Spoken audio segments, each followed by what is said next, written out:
And thank you to the Regional Independent Group for using their time to progress this vital legislation.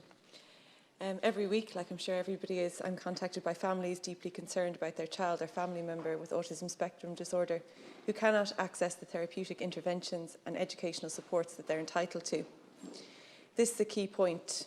We have young people who are entitled to these services. Early interventions will have an incredible developmental impact which improves the quality of life for the young people concerned and their families.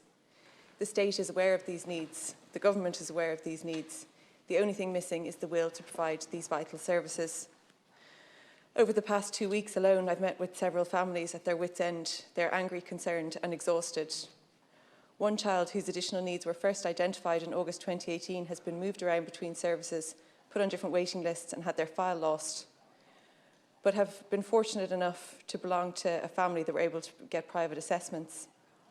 Since the assessment of needs determined that the child would require psychology, occupational therapy, speech and language therapy and physio support over 14 months ago, they have received 1 hour of occupational therapy and 1.5 hours of speech and language therapy, like I said, over a year ago.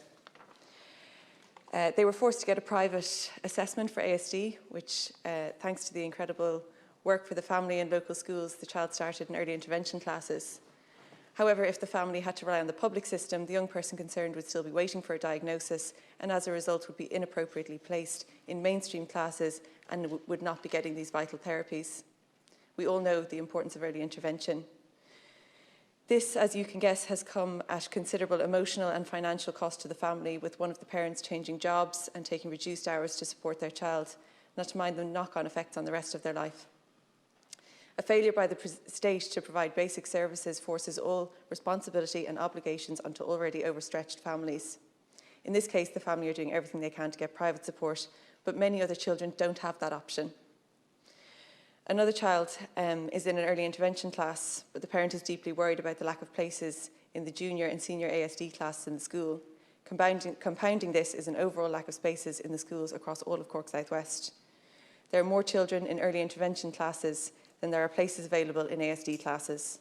Parents are worried sick about what they will do. Schools are doing the best they can. What can we say to these families? Your child needs special classes, but there aren't enough spaces.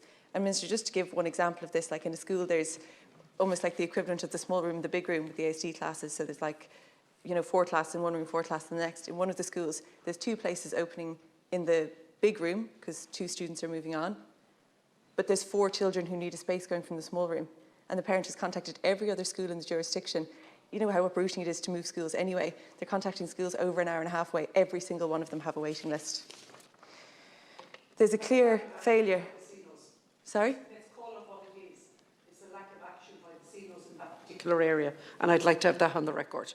That should not be happening. Well, I've requested a meeting with the CENOs and yourself about this particular issue. I'd appreciate a response for that. Thank you, Minister. It is a clear failure. The department is aware of the numbers of children. It knows the spaces that will be required. Not only is it failing to meet the needs of young people, it's adding stress and fear onto struggling families. There's an abundant need for considerably more ASD spaces in schools across Cork South West and for a special school. It's just unbelievable that there isn't a single special school in all of Cork South West. The closest one is in the city. As you know, Minister, you could be driving 2 hours plus to there.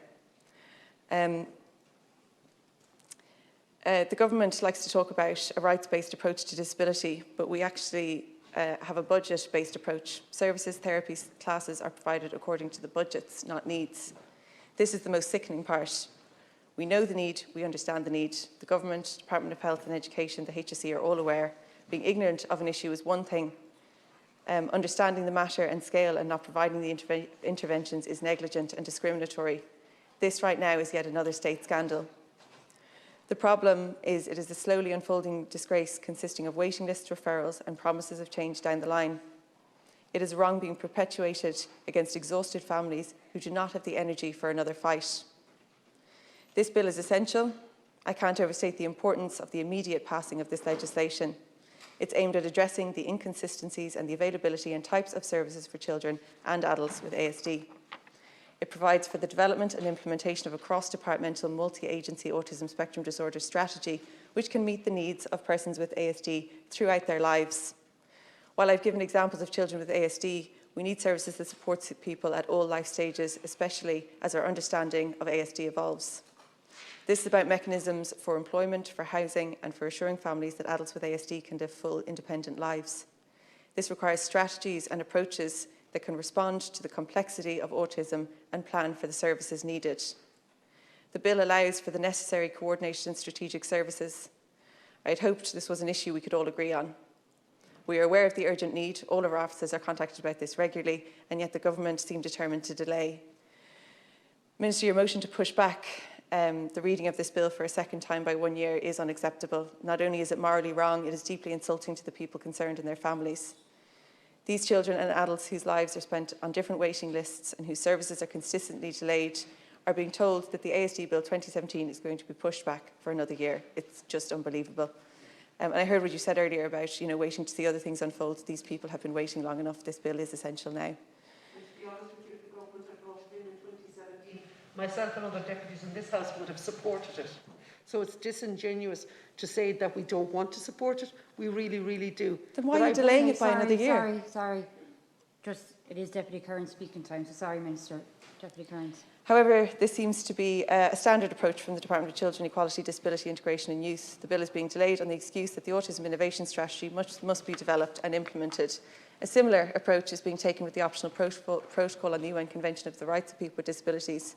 We can ratify the optional protocol tomorrow if the government wants to. The Irish Human Rights and Equality Commission have said that, the UN Special Rapporteur has said that, but instead disabled people are being told that mechanisms and strategies must be put in place first, despite the fact that other jurisdictions have shown that this is not the case. This bill cannot wait another year. The people it is designed to help cannot wait another year. The overstretched families cannot wait another year. When this bill was discussed in the Seanad over 4 years ago, it was pointed out that the legislation was already long overdue. How long will these children and adults have to wait? We all know cases of young people and adults with ASD who have made incredible progress. This is down to dedication, love and sacrifice of their parents and families and communities, in combination with proper supports and therapies, too many of which are assessed privately. Whole cohorts of children will not receive these vital interventions when they are most effective because of the income of their families, because of where they live. This has to change. This bill allows for the type of cross-departmental strategy with much needed monitoring and reporting systems to support people with ASD. I urge every deputy to support it, and I ask the Minister to withdraw the motion, which is frankly insulting to families. And just before my time's up, Minister, I know you would have liked more funding in the budget. I know you're a strong advocate for that. But really that only 65 million additional funding was added when the department's own capacity review decided that we needed 350 million to meet the unmet needs of people with disabilities. It really is just outrageous that this entire government weren't with you on that, because it's something that we as a state can afford to do, to meet the unmet needs of people with disabilities, and we choose not to time and time again. Thank you, Deputy. Again, thanks to the regional group for allowing this vital discussion. Thank you, Deputy. So we're moving on.